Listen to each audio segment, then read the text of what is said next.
Hello everybody, I hope you're having a good day. I am back at my mom's house, actually hanging out in her hallway. Not really sure why, it just seemed like a good idea. I like the lighting in here. It's like cozy, kind of. And also, that's like sitting in a corridor. I always feel like I'm in like a Kubrick movie for some reason. I don't know, it's just me. But I had a longer video, it's just not ready, that I wanted to put out. It's just not ready. And so I got the idea to listen to Dan Cleary, Dan Cleary's podcast. So Dan Cleary is an ex personal assistant of Manson's, was not with him very long. But anyway, when these allegations came out, so these accusers came out in the media, then Dan Cleary came out and talked about Manson, and it made the news, and there were lots of write-ups and stuff, and people thought it was really important or meant something, like, oh look, even his ex-assistant is speaking out. All right, so I have never looked at this before. I've only seen it reported in the press and quotes taken from it. So this is actually the first time that I've ever. This is actually the first time. There's my camera. This is actually the first time that I've ever listened to this. So anyway, I don't know if it'll be valuable or not. Whatever. Let's see. I want to change the subject because I feel like we're dancing around the elephant in the room, Dan Cleary, which is that you're in the fucking news and we should talk about it. I feel like we're just talking about bullshit and we should get into the nitty gritty of like this big ass news that's going on in your life. All right. Okay. I'll sum it up. So most people that listen to the show know that I worked for Marilyn Manson starting in 2007 for about a year, and then left or just stopped working for him in 2008. And then I went back to work for him as a personal assistant in 2014 and 2015. And in September, someone drew attention to some girl who made a claim about, Manson being really over the line creepy and abusive. And something had happened to me that week with a family member. And so my sensitivities to that kind of stuff were very, very heightened. And I saw this girl having the bravery to come forward and make a claim about someone as famous and powerful as he is. And I'm looking in the comments of her post, and it's all people calling her a liar and a cunt and a bitch and a gold digger and an attention whore and a star fucker. And it made me furious. I did like a stream of consciousness Twitter thread about things that I had seen in all my years with Manson. And to sum it up, in 2007, it was my first ever real world tour. It was the Marilyn Manson, the Rape of the World tour. And he was with Evan Rachel Wood at that time. That was his girlfriend. I think she was 19 for that tour. And I didn't have a ton of access to Manson then. I didn't have a ton of access to Evan. But at the beginning of the tour, she was very sweet. Every day she would come to the stage.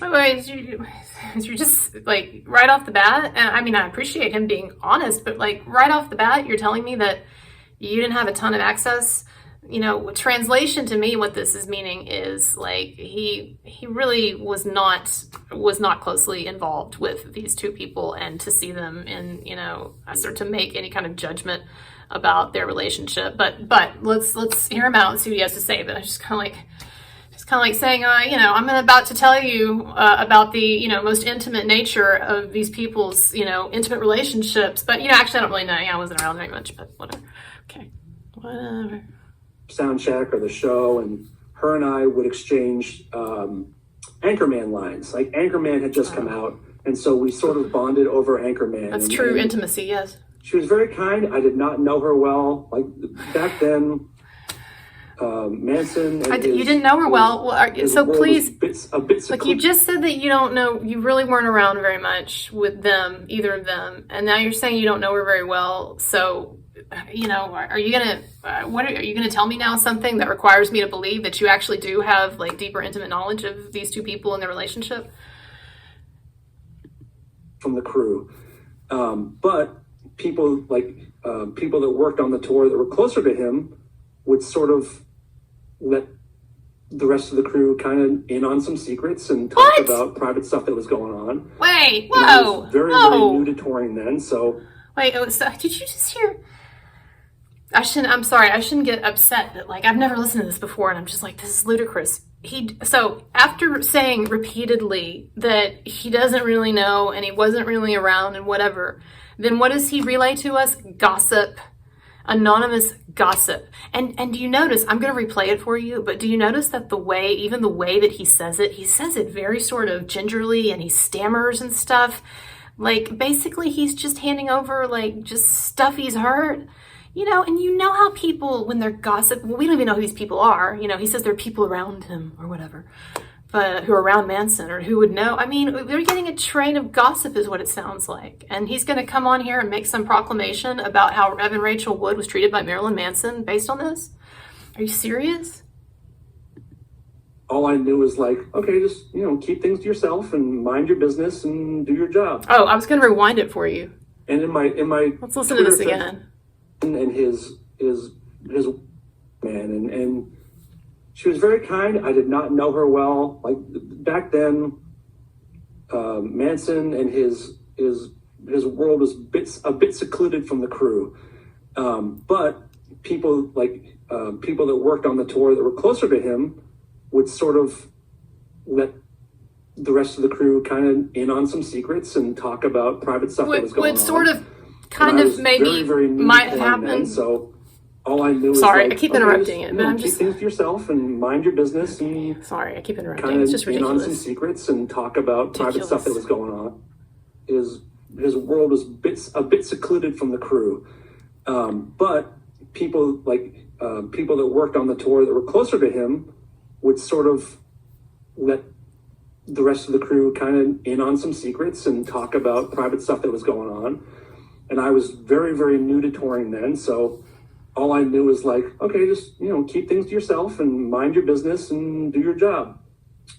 Sounds like you didn't do any of those things. In my Twitter feed from September, I said that I noticed that she changed a lot over the course of the year, and her demeanor changed. Her physical look. We've already talked about this. Okay, I mean, yes, everyone knows. You can look at the pictures. Yes, Evan Rachel Wood, her appearance changed. She adapted it in a chameleon-like way to fit Manson. People do this when they date. Okay, and we can look at every relationship Evan Rachel Wood has been in, all right? I've done it on my channel, and you can see that she dramatically changes her appearance to fit the person she's with. And, we talk about whether that's okay or not, but attributing this to Manson and having something sinister about it, she was a teenager, as you keep pointing out, all of you, and maybe she wanted to fit in with this goth crowd. Maybe it was, come on. So far, Dan Cleary, you're not giving me anything. I'm looking at this. I'm looking at it right here on this podcast. You're not giving me anything here. Skinnier.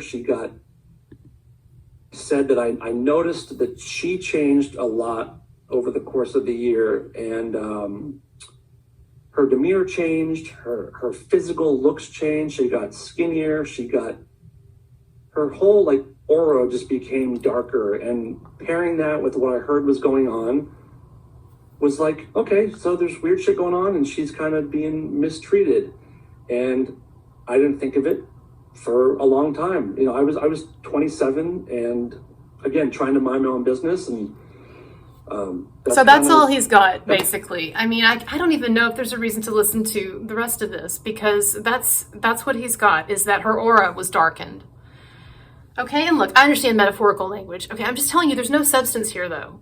What has he said? He said her looks changed. He has said that her aura darkened. And he said that he had heard some gossip from some people that maybe sort of could have been, close to Manson. And what? Come on. But he sure as hell is going to jump on this bandwagon. And then he also tells us that he didn't think anything of it. He says it. He says, I didn't think anything of it for a while.